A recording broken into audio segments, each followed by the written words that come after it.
Hello, my beautiful people. I greet the followers from Untouchable Mama. Also, now they fine. Una do well, so now take help me take the share, comment, like. God will bless you. I really appreciate you now. Well. Without you, now will be me. I bet if watch this video, finish. Wanna see help me share. Leave your comment, okay? Without no insult to anybody, because we there here, we not dey insult anybody. Everybody get your opinion. My opinion different from your own. Okay, if you leave your opinion, maybe somebody go still learn from there. Okay. So this video where they play, so I go put am for una go watch wetin happen for there. According to this boy wey wear white shirt, so he say him madam send am make go fetch water come. So as in they go, as in they come from where go fetch the water, he can't stop for road. So as he stop for road now, he can't drop the water. They wait because he want me still relax more. Okay. So as in stand for there now, they wait say may he still stand small for there. He can see this man wey one as he said that they carry they go. So the man come now, just a young boy. Now he can ask and say wetin dey happen. He can tell and say nothing dey happen. I just wait small. I go fetch water. He say he can't use hand take touch a cassava. He say as he use hand take touch a cassava now, say body no con get as e body con get as e be. You no understand? E body con get as e be now. Now he con dey shout o, con dey call say make una come, make una come. I no know wetin this man do me o. My body get as e be o. You understand? So now many people come, they come gather for there.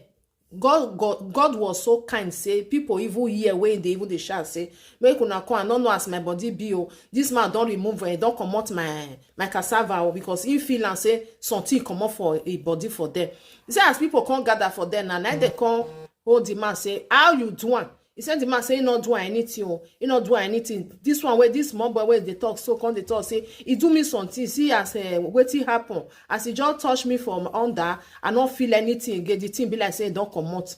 He say na the other man wey touch am for cassava, he come carry sand. He come like be like say he talk for the sand, control where, so he come body come dey okay. So now they come hold am, now they say they not go leave am, because this kind person now, if he go see another young boy now, he go do the same thing to am. Now they hold am, carry and go Ogbalegbe place. May he come talk wetin dey go on, my people. Not be small thing that they see for Nigeria, my country.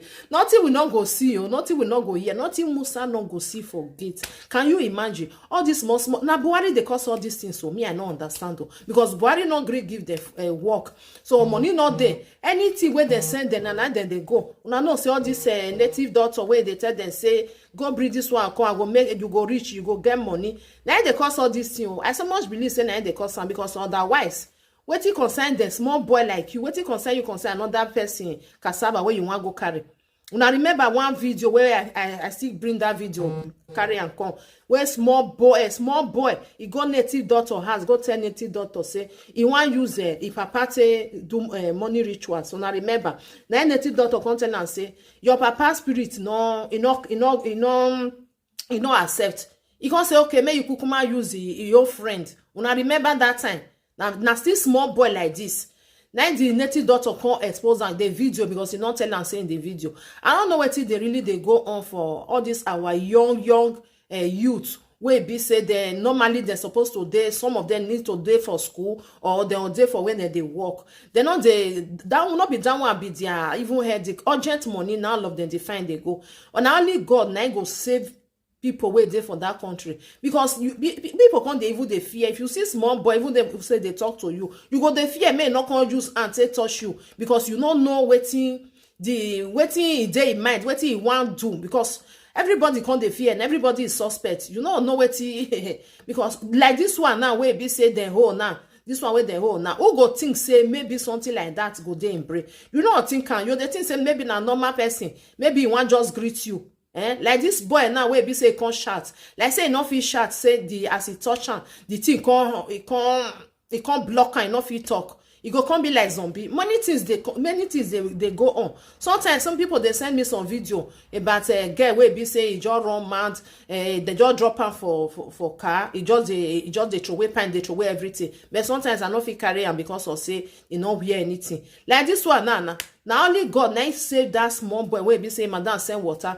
may go fetch water come. He stand for there now. He use hand take touch am for this thing. Now Baba God na dey save person. Anywhere where you, any corner where you try to say maybe you want look, you go here money ritual. If you go this side, Yahoo, the Yahoo plus. Now so then they chop this one. Now so then they do this one. Even their mama, even go reach their blood. They know even they get pity for them. Okay? So let's say person where they see for road, now they want to get pity for. Hey, the country don't tire everybody. May I put the video more than year from now here. More than year waiting talk about waiting happen. I beg una share this video. If you not just dey watch and finish, una share and God go bless una. May we watch am together.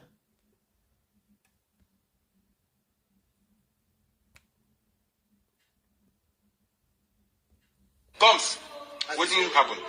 So I go fetch water for my madam. As I come back, I can't tire for road. I can't drop my rubber. I can't see this man. I can't greet the man. The man can't answer me. Say what thing happen? I tell I say nothing. I don't even can office. He can't carry hand touch me for pennies. Start changing. Now I start to the shout. But you just give us 10 minutes to see what's there now. Start to call people. Start to the shout. Now people hold the man. Start to beat the man. I start to beat him. Now I'm officer enter and hold the man. Tell him to return the pennies back. Now he carry sand. Do you talk. I can't carry sand. Go for there. Who carry sand? The person. The guy. This one now. Yes. He carry sand. Now the ritualist now. You know what in there. He come. The thing come. You are saying come. You can't do no more small. It's okay. Now Yeah, it's okay. Let's go. It's okay. So now you be penis snatcher. Your fellow man. They snatch your own personal. That guy won't run. Hold on, guys. You won't run, man. You won't run. You won't run. That's this.